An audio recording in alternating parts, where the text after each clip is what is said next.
Why are you complaining about something I allegedly said? That must not have been the answer he was looking for, because then he turned into the rah rah like a dungeon dragon he used to rap about. You better stop all this tough guy shit, he roared. You better stop this tough guy shit. We can get it on in this restaurant, I told him, perhaps foolishly. Buster's security guard stepped up like he was going to do something, but Wax appeared out of nowhere and sternly announced, I'll fuck you up. That stopped Buster's guy dead in his tracks. Just as things seemed like they were going to get physical, Boo and my man Dennis Ortiz, Joel Ortiz's brother, stepped between us and calmed things down. I'm glad they did, because truthfully, testosterone, ego, and liquor were fueling that situation, and there was no need for us to fight. And for the record, I got no issues with Buster now. We give each other a mutual peace when we see each other. Truthfully, I don't know if I could beat Busta Rhymes in a fight if things had gotten to that point. If you look at pictures of the confrontation, I look like a lapdog barking at a pit bull, but I also didn't care. I've had my ass kicked a few times. I'm not afraid to lose a fight. To me, it was about the principle of standing next to my words.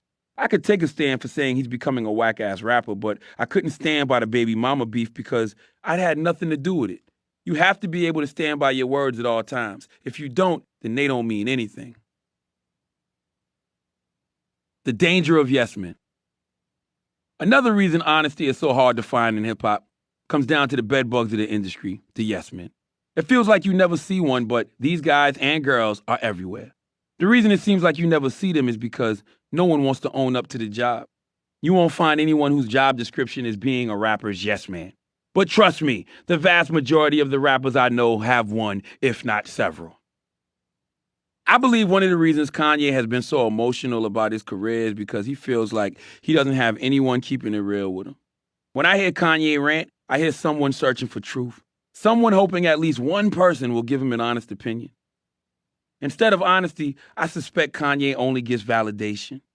When he taped his Kanye Kardashian interview at the Breakfast Club, he had the usual horde of handlers, label publicists, management company people, and security. He also had two dudes with him who were dressed fresh to death, at least by Kanye's standards, because I don't know what the hell they were wearing. Maybe they were his stylists. Someone who was there later told me that while we were interviewing Kanye in the studio, those two dudes were in the lobby, which also serves as our green room. The studio has big glass windows, so you can watch the interview from the lobby. Throughout the interview, those guys stood there watching. Every time Kanye made a point, they'd get animated. Maybe give him a fist pump or cheer him on. He kept looking at them throughout the interview and seemed to feed off their energy.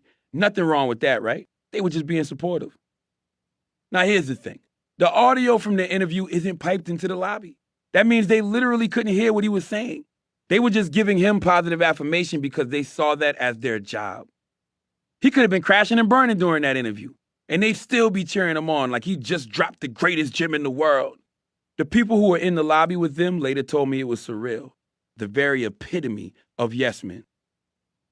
After the interview, when we walked out together, the first thing he told those guys was, Charlamagne told me ain't none of y'all keep it real with me.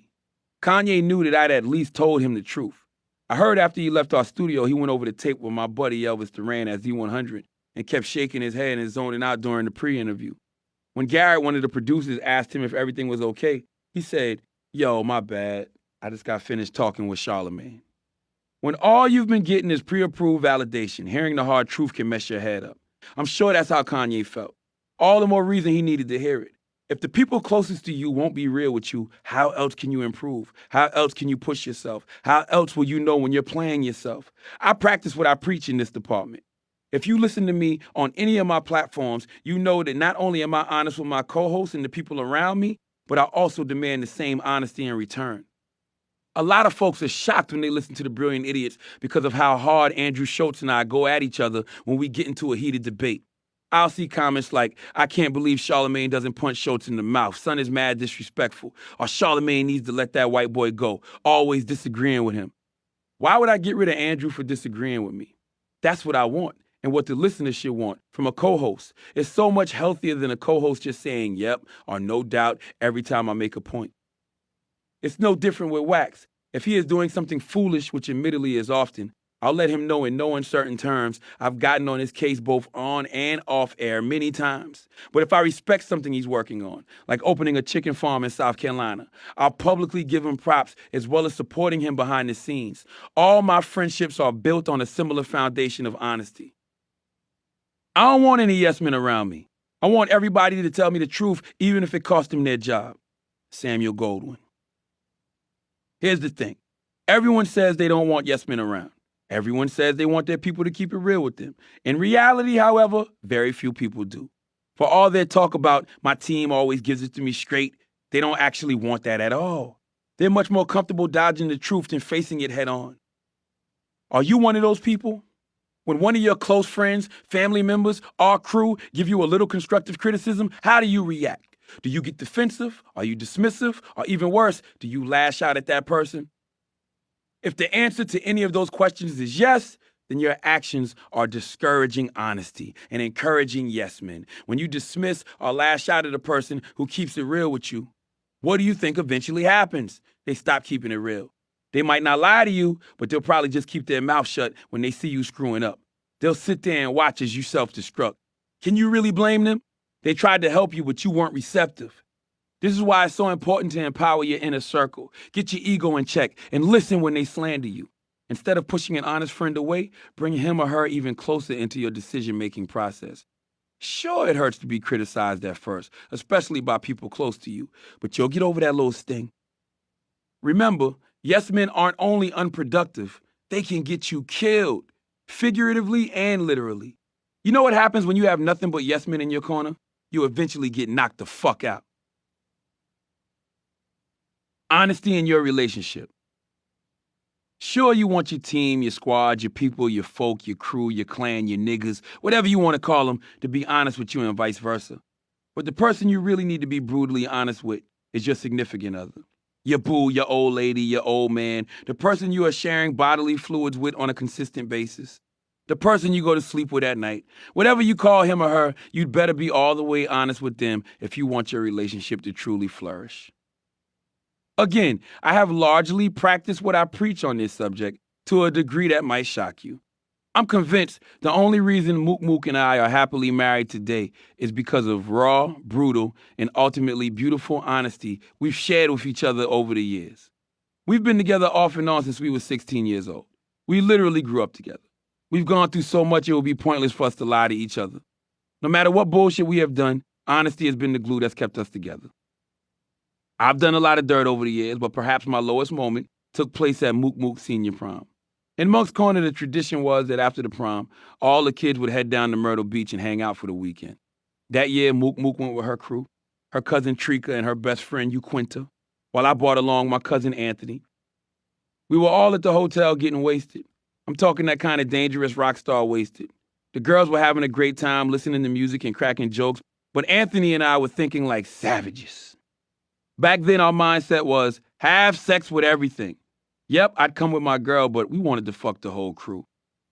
It's not a good excuse, but back in those days, we didn't have much else going on in our lives. The more fly chicks you could smash in Monk's Corner, the more badges of honor you could strut around town with. That's all that mattered to us. So even though Anthony had his girlfriend with him and I had mine, we hatched a scumbag scheme to get with Trika and Uquinta. Somehow we convinced our girlfriends to go back to their room. Then we crept off to the room Trika and Uquinta were sharing. One thing led to another, and I started having sex with Trika. If that wasn't bad enough, after a while, Anthony and I switched up, and I ended up getting with Uquinta too. No need to tell me I was a complete piece of shit, I already know. After my dirty deeds, I went back to Mook Mook's hotel and acted like everything was good. The next day, we all headed back to Monk's Corner, and it seemed like she was none the wiser for what had happened. Then a couple days later, Trika and Uquinta showed up at Mook Mook's house. Uquinta, with her fake God-fearing ass, declared she needed to get something off her chest. God wants me to let you know something, she told Mook Mook dramatically before turning to Trika. Go ahead, tell her, Trika. Then Trika tearfully confessed, I had sex with Larry over the weekend in Myrtle Beach. Mook Mook immediately called me and said, Larry, is there something you want to tell me? Like what, I asked. Like you and Trika having sex after the prom because that's what Uquinta just told me. I didn't freak out or start weaving a bunch of lies together. Actually, I was pissed off because if you're going to tell the truth in God's name, then you'd better tell the whole truth, which you Quinta evidently had neglected to do. Word? That's what you Quinta told you, I calmly replied. You know what? She's right. I did fuck Trika, but I fucked you Quinta too. Did she tell you that? Mook Mook was still furious with me, but I believe she was more pissed that you Quinta had come over there with a holier-than-thou attitude and tried to palm the whole thing off on Trika. I guess God didn't tell her to own up to her own dirt. Even after I told my girl the truth, you Quinta still denied it, but as I pointed out, why in the hell would I confess to more crimes if I didn't have to? Yes, I was a scumbag, but I was an honest scumbag. That doesn't absolve me, but I do think it's better that somebody be with me knowing exactly what I am than be with me for what they think I am. I believe I was only able to salvage our relationship and build it into the place it is today by being honest. It's easier to forgive somebody when they tell the truth about a situation, especially in a relationship. Mook Mook might not have trusted me when it comes to other women, but she could trust me as a person. Now, I'm not telling y'all to cheat and then tell your significant other the truth and expect everything will be okay. If you cheat, chances are your relationship isn't going to work out too well, but I'm telling you, your odds improve if you are honest. Not only about what you did, but why you did it too. And just to be clear, the primary reason Mook Mook even gave me a second chance was because we were both young and still relatively stupid. No way she would put up with that sort of shit now. And to be fair, I wasn't the only one who has done dirt in this relationship. Most women go through their whole phase in college, as I believe they should, and Mook Mook definitely cheated on me when she attended the University of South Carolina. Calling it cheating might be a little harsh because, as I said, the truth is we were on and off for many years until we finally got engaged. Since honesty has always been at the root of our relationship, she told me all about it too.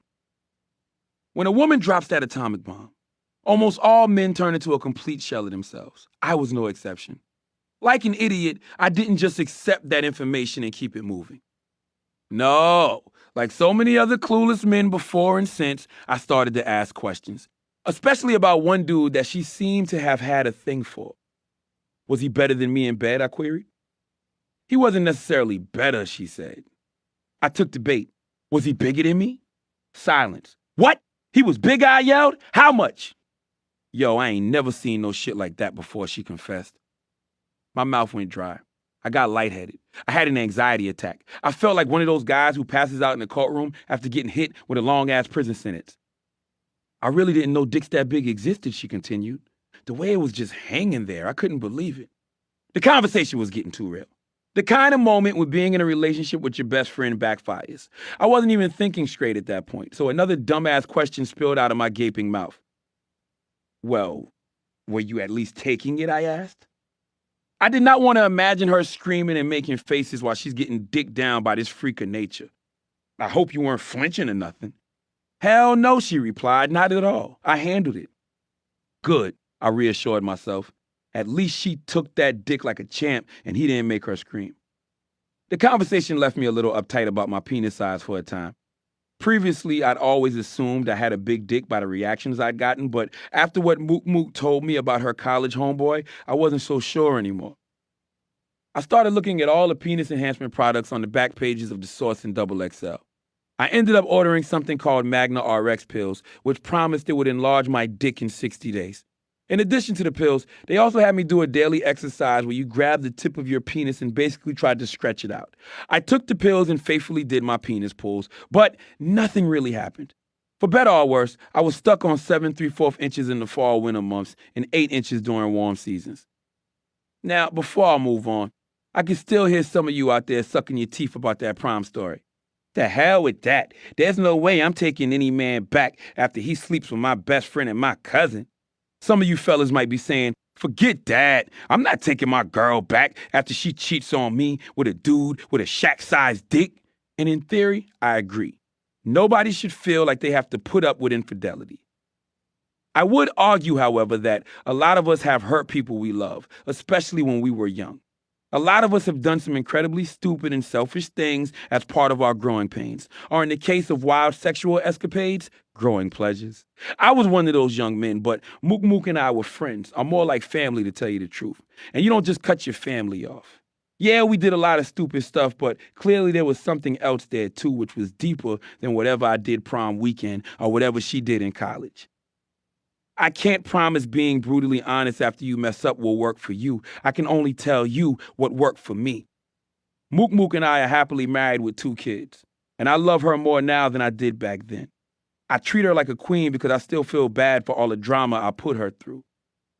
The only acceptable apology I can give her is truly changed behavior, and I am a completely different individual now than I was 15 years ago. I don't want to hurt my wife the way I saw my dad hurt my mom. It's really that simple. In a romantic relationship, it's always better to deal with reality than fantasy. I'm not going to sell a dream to my wife. I would rather live the dream with her, and that only happens when the relationship is rooted in honesty. Principle 7. Give people the credit they deserve for being stupid. Knowledge is infinite. That means there's no limit to what you can learn. So if you think you're the smartest person in the room, then you clearly have been in that room and around the same people for far too long. You must always stay open and receptive to new information via friends, family, coaches, elders, and experiences. You must give people the credit they deserve for being stupid, starting with yourself. Lord knows I do. I'm happy to tell you that I don't know shit. I got kicked out of 2 high schools. I barely graduated from night school. My higher education consisted of half a day at a technical institute. I can't quote the U.S. Constitution, name the capitals of more than a handful of states, tell you who the U.S. presidents were, recite Shakespeare, or explain the laws of physics. There's a reason I named my podcast The Brilliant Idiots. But here's the thing. I'm extremely comfortable with my lack of formal education. It's my secret weapon. Waking up every morning knowing that I'm ignorant is what motivates me to keep learning. Do you know what does make someone stupid? Being unwilling to learn, being closed off to absorbing new information. That's why I'm never going to be uptight about not knowing something. Here's an example. When the Dominican-American actress, Dasha Polanco of Orange is the New Black, came on The Breakfast Club, she mentioned she identified as an Afro-Latino. What's that? I asked her in all sincerity. Dasha explained that it referred to a Latino with African roots, but man, you would have thought I just said I didn't know who America fought in the Revolutionary War.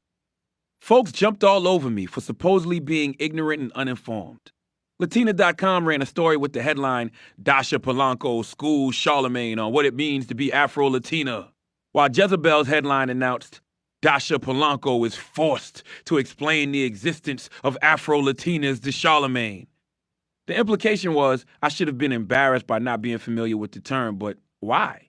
I'm from South Carolina, where not too many people go around identifying themselves as Afro-Latinas, simply because there aren't that many Dominicans or Puerto Ricans down there. Does that make me an idiot for not knowing the term? I don't think so.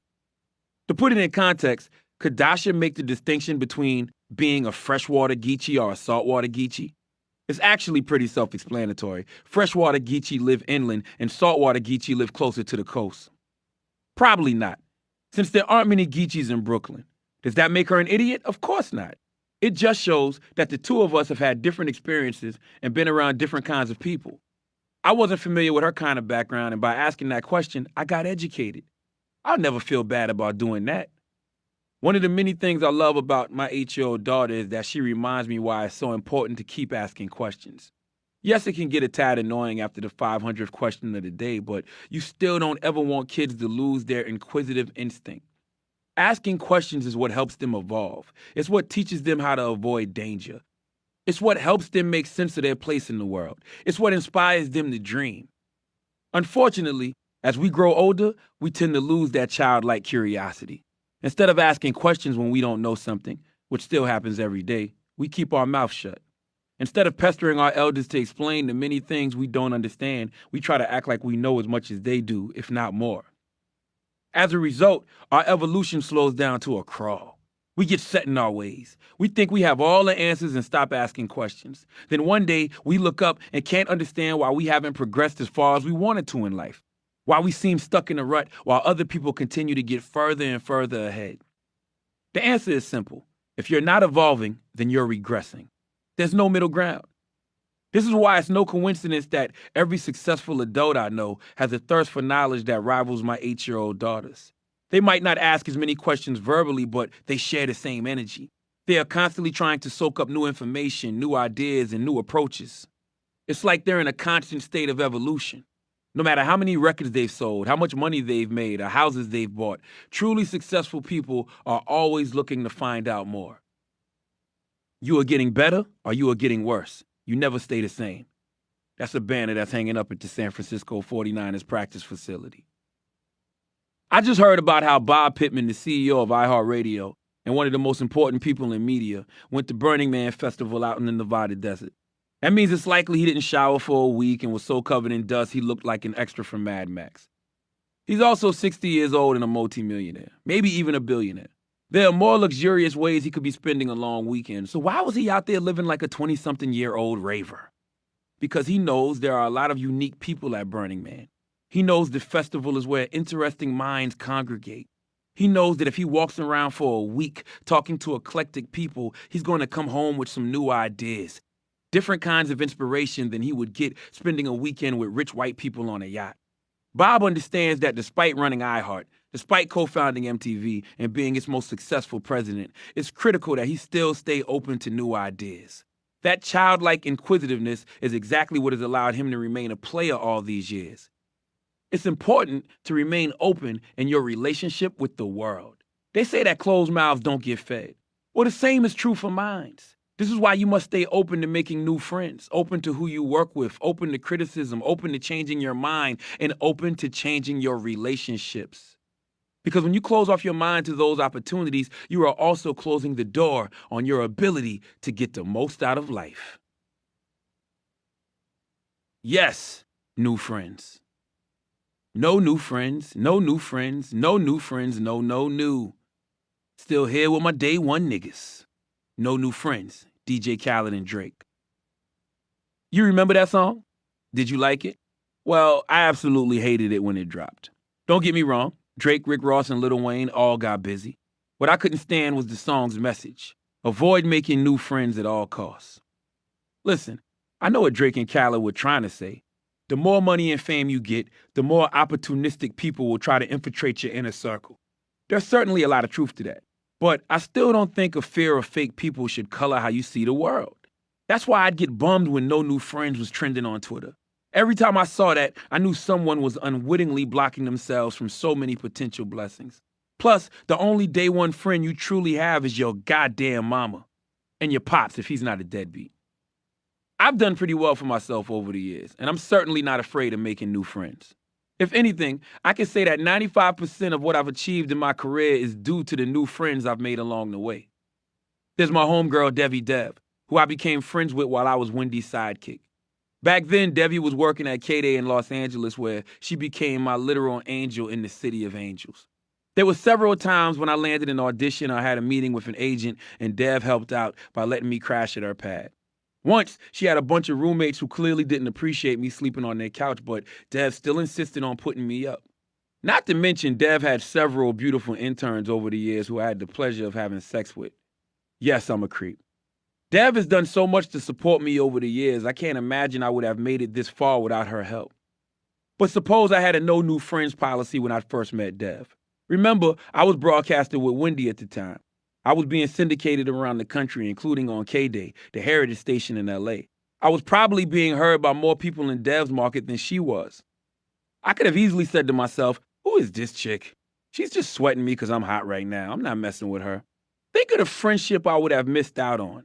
A friendship that remains to this day, I'll add, if I thought that way. Think of the positive affirmation I wouldn't have gotten when I needed it most.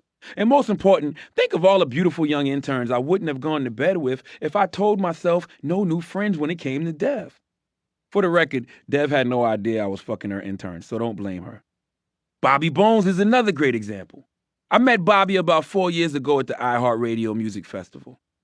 On the surface, we didn't seem to have much in common. I'm a black guy doing hip-hop radio, he's a white guy doing country.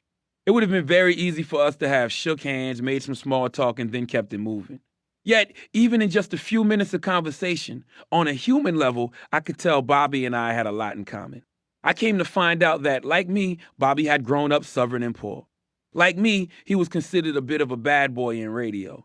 And like me, he'd even been physically attacked outside of a radio station and had to run for his life. We became new friends. And let me tell you, the relationship has paid off for me, literally. Bobby has been incredibly helpful in helping me navigate the world of syndicated radio. Once the Breakfast Club got put on in dozens of markets, I had to start asking questions like, how do I renegotiate a syndicated contract? How much do I deserve to get paid? Only a handful of jocks ever get syndicated in their careers, so it's not like I'm constantly bumping into peers who can share that information with me. Luckily, my new friend Bobby knew the terrain. So when it was time for me to renegotiate my first really big contract, Bobby was happy to walk me through the process. He told me which questions to ask, what clauses were worth fighting for and which weren't. He even connected me with a great agent, Paul Anderson. Far from costing me, my new friend Bobby probably helped me get more money than I would have on my own. I'm not suggesting you get rid of all your day ones, or shouldn't go to them when you need someone to talk to. It's great to keep the connection with the people you grew up with, who you share memories with, and who understand where you come from.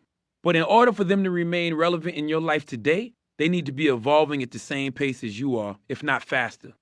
Because if a person is stuck in the same place mentally where they were when you were kids, then that's not someone you should still look to for meaningful advice.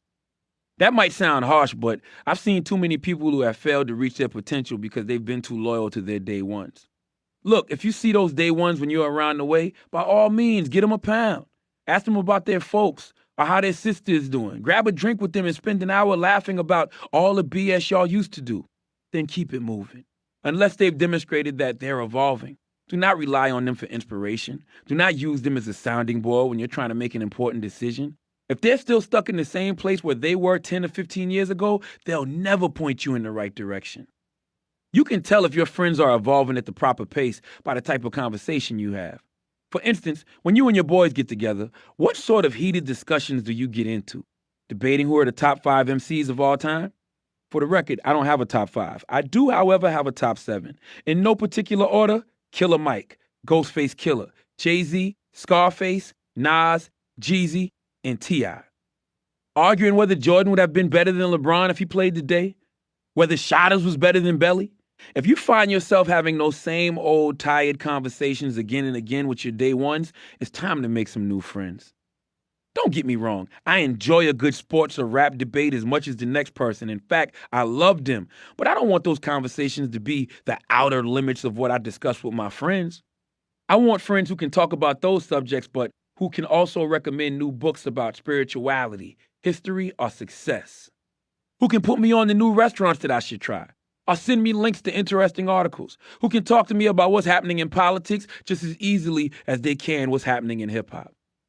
When you are constantly around the same old people who are experiencing the same old things and having the same old discussions about it, you will stagnate. They say insanity is doing the same thing over and over while expecting different results. So don't you think it's insane to expect to be further along in life if you're still acting and thinking the same way that you always have? Change is the basis of growth, and growth is the basis of life. So if you stay immobile in your ways and refuse to grow, you're going to get left behind. It's that simple. Instead of smoking a blunt with your grown-ass friends and arguing who won the Jay-Z and Nas battle for the 500th time, have a more challenging conversation. If you need inspiration, take a look at how Jay and Nas themselves are moving in middle age. I'm sure they're aware of who beat who in the latest rap battle, but they're more focused on investing in companies and expanding their business portfolios. They want to create financial legacies that are going to support their children and their children's children. That's another reason why I still love sitting in my old room and leafing through those XXLs and the Source magazines from back in the day. I get inspired reading about what Dr. Dre was doing in 2001 or revisiting a feature on Jay-Z from 2003. As hot as those guys were in that era, they'd still barely scratched the surface of what they'd eventually become. And almost 20 years later, we still don't know what heights they're ultimately going to reach. That's because they keep evolving. Those guys were never satisfied staying in the same spot, even a coveted one. They have always been committed to pushing themselves and reaching even greater heights. Muhammad Ali once said, "The man who views the world at 50 the same as he did at 20 has wasted 30 years of his life." Well, unfortunately, I can pull up to any proverbial tree in Monk's Corner, park bench in New York City, or corner in any hood USA and find too many people who have pissed those years away. It truly saddens me to see people in their 40s and even 50s trying to live the same way they did in their 20s and 30s. They're still bitching over who put in how much for the weed or who drank more than their fair share of the Henny. They're still wearing jeans and t-shirts when they hit the clubs. They swear they've still got it, but to everyone else, it's plain to see they're washed. I am not the same man I was 35 years ago, and I hope that 5 years and 10 years from now, I'll be a better man, a more mature man, a wiser man, a more humble man, and a more spirited man to serve the good of my people and the good of humanity. The Honorable Minister Louis Farrakhan. I'm not saying you have to stop hanging out with your friends in middle age, but have age-appropriate fun. If the person I just described sounds like you, please leave the clubs alone. That's for kids. Remember when you used to be out in your 20s and you'd see those old men lurking near the bar? How you and your boys used to laugh at them? Well, that's likely many of you now. You all have become the old men in the club, which is never a good look. When you're in your 40s and 50s, your job isn't to be out with the 20 and 30-year-olds all night. Your job is to be dropping gems on them during business hours. Your job is to be sharing your experiences, both good and bad, with them so that hopefully they can avoid some of the pitfalls that tripped you up. Your job is to show it's possible to evolve without losing touch with your roots. If you are in your teens, 20s, or even 30s, understand that your job is to shut the hell up and to listen when an OG tries to share some gems with you. Don't make the mistake of thinking just because you're cooler than them that you're also wiser, that you somehow know everything already. We get it. You're wearing the right clothes, listening to the right music, using the right apps for this era, all that good stuff, but you're still in the infancy of your evolution. Instead of rolling your eyes at an OG because he's wearing dad sneakers or he's a little chubby around the middle, listen to what he's got to say. Never forget that every 50-year-old was 20 once. Every single one. No one was born old, except for maybe Morgan Freeman and Betty White. They were young and fly once too. Probably flyer than you are right now. They've been through so many things you haven't experienced yet. Let them guide you if they're willing. I've heard it said, smart people learn from their own mistakes. Wise people learn from the mistakes of others. It's easier than you think to be wise. Just listen to the elders when they want to share with you. Don't squander it by thinking you already know it all. Give yourself the credit you deserve for being stupid and then soak up every last drop of game that's being shared with you. Stay open to who you work with. One area I constantly see people fail to demonstrate the necessary evolution is in the workplace. I can't tell you how many times I've seen folks bring in their small-minded attitudes they've grown up with to their jobs and then be surprised when their careers fail to take off.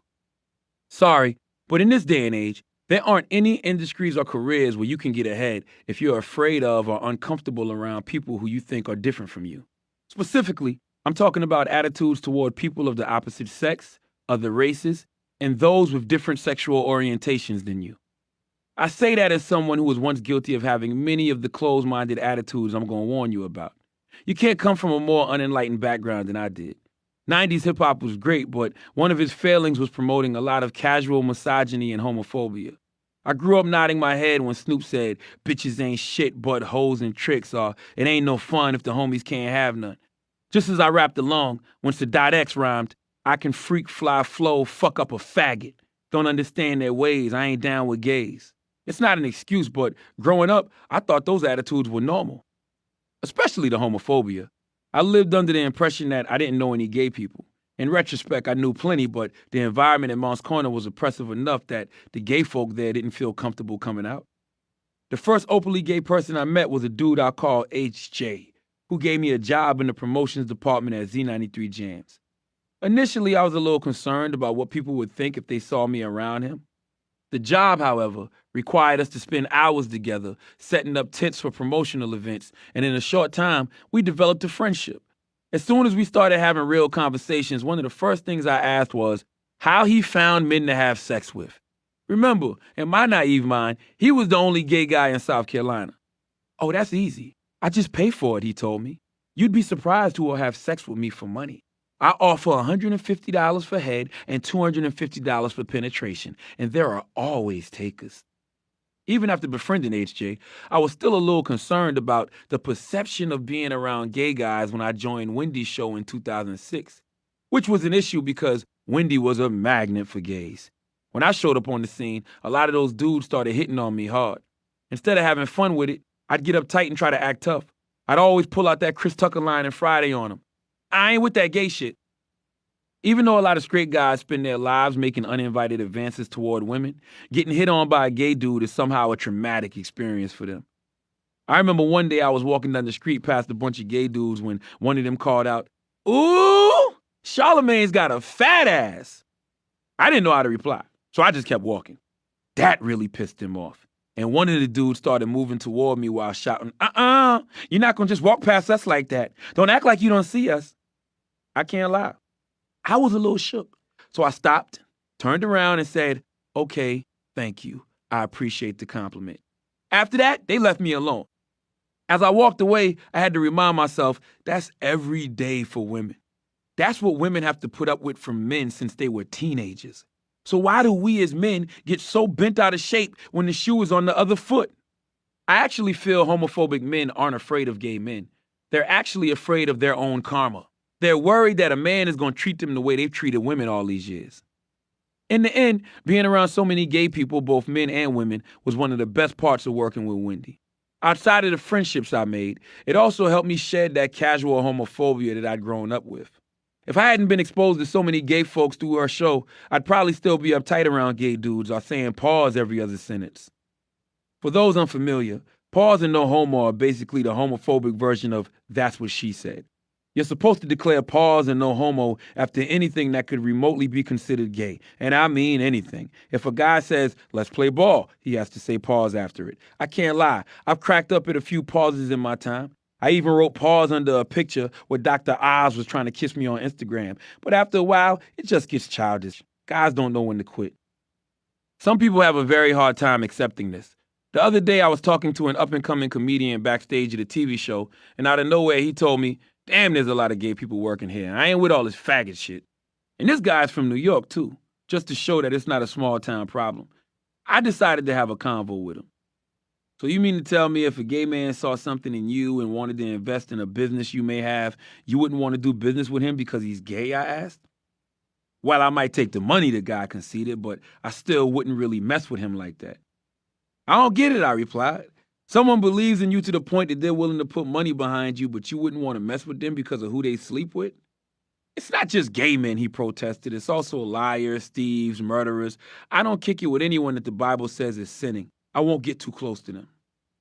"How does two people being attracted to each other even remotely equal murder?" I asked before adding, "And to be clear, we've all sinned according to the Bible. I've had premarital sex, eaten pork, wore blended fabrics, ate shellfish, but you're ready to overlook those sins, aren't you? In case you thought you were going to heaven in a polyester suit, according to Leviticus 19:19, keep my decrees. Do not wear clothing woven of two kinds of material." The guy didn't really have an answer for that. How could he? I had to tell him peace and then get on my way because I've got very little time for people like that. Those who only like to cite the Bible when it's convenient to their argument. Folks like that are a joke to me. I especially get a kick out of dudes who are chronic cheaters and who have 5 kids by 5 different women, but still think that they have some sort of moral authority over gay people. You're going to judge 2 men who are raising a child together and showering him or her with love and affection every single day when you can't even be bothered with taking care of your own kids? It's insane. Whether it's the comedian I was just describing or so many other people I know, a lot of folks out here are unwittingly holding themselves back by being biased toward people they perceive as being different from them. You may think you know the Bible or know what God wants, but the truth is you don't know nada. It's not up to you to give the universe ultimatums like, "I only mess with this sort of person," or "I won't have anything to do with that sort of person." When you start making declarations like that, you're setting yourself up to fail.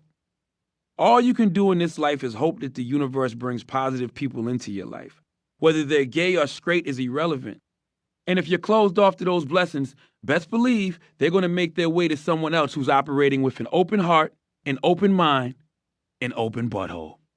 Hey, a little gay humor never hurt anyone. Working with women. Another way I see a lot of men block potential blessings is by having trouble accepting women in positions of authority. They can meet a woman in a professional setting but still view her as a sexual object first and foremost. Doesn't matter how old the woman is or how senior her position, the first thing that crosses their mind is, would I fuck her? That might sound crude, but it's the truth, as most men will tell you if they're being honest. For a lot of dudes, the only women they treat with the proper respect are their grandmothers, mothers, and daughters. Everyone else is judged on their fuckability. Even Oprah and Michelle Obama. Not too long ago, I was on the red carpet with some of my friends at MTV's Video Music Awards in Los Angeles. Every time we saw a major male star, we'd salute them with respect. Oh my God, there's Will Smith. You know how many times he's topped the box office? Or, look, it's Justin Timberlake. He's still killing it. But when we saw Katy Perry, the respect went out the window. All the comments became, yo, that bitch Katy Perry is fine as a motherfucker. Or, yo, her breasts are big as shit. Katy Perry is a megastar. Someone who has sold millions of albums worldwide, but all anyone wanted to talk about was her body. I try not to fall into that trap. I don't see female coworkers as sexual objects. I see them as colleagues because that's what they are. Now, I won't lie. If they happen to have a fat ass, that will be duly noted. But only after I've evaluated what I think of them as a person and a coworker first. For a lot of guys, however, working under a strong woman feels like an injustice. I remember one of my mentors, we'll call him Richie, who gave me so much good advice, used to get upset when I worked for Wendy. Especially when I would tell him how Wendy would put me in my place sometimes during shows. Stop working with that bitch, he'd tell me. Why are you working for a goddamn woman? I'm working for her because she's giving me an incredible opportunity, I had to tell him. She's teaching me how to be a better on-air personality. Yes, she was being tough on me, but if a man had treated me the same way, it would have just been seen as him giving me good training. Hell, Richie was tough on me himself. It wasn't a problem when he would get me in line or push me to do better, so why should it be a problem when Wendy would challenge me in the same way? I could never understand that. Personally, I love working with and for women. I like to call them the original CEOs since they've been getting men together since the beginning of time. Thea Mitchum, our coach as I call her, is my current boss at Power 1051, and she's an incredibly smart, savvy, and strong African-American woman.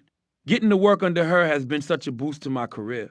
I remember one time I was in the studio, and Thea brought in Chris Kelly, R.I.P., who was the program director at WGCI in Chicago, and Bailey Coleman, who was the program director at B100.7 in Milwaukee.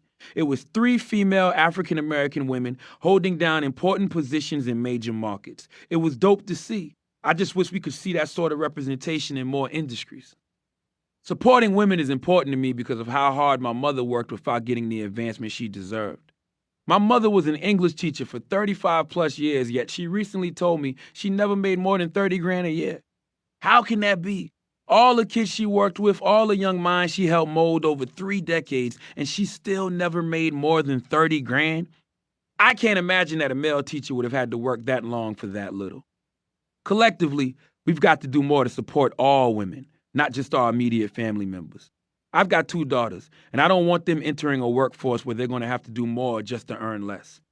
My eldest isn't even 9 years old yet, and already she's very articulate about what she wants to accomplish in her life. To think that she'd have to overcome extra barriers to reach those goals is unacceptable to me. We don't accept that possibility for our sons, so why is it acceptable for our daughters? Working with the white man. One of the things I didn't like about the 5%ers back when I used to study their lessons is they believed that all white people are the devil. I can't believe that any entire race or nation of people is inherently evil. Now, I can accept that a good 60 to 70%, okay, maybe 80% of white people might actually fit that description. But to put all of them under that banner is a bit of a stretch. Despite growing up in a country controlled by some of those white devils, I don't have a prejudice bone in my body. I deal with people on the basis of good and evil, period. If you're a good person, then I rock with you. If you're an evil person, then fuck you. Yet, despite my straightforward way of evaluating people, I still find myself slipping into the us versus them mentality. It's hard not to. When you work with a lot of white people, no matter how friendly they act, no matter how nice they seem, no matter how many times they ask you what you thought of the last episode of Empire, I often can't help but feel there's just a touch, even just a light touch, that barely leaves a fingerprint of prejudice in their decision-making process. In light of the racial history of this country, it's hard to see it any other way. For example, let's look at the battle I had to wage over the title of this very book. For years, my plan had been to call it, I Don't Give a Fuck and Neither Should You. That was the title of the proposal when I was shopping for a deal. And when the publisher bought the project, they seemed to love the title. But the closer we got to the press date, suddenly my publisher, my editor, and my book agents, all white folks, didn't want fuck in the title anymore. Why? Well, the book won't be carried in a lot of stores with that title, was their argument.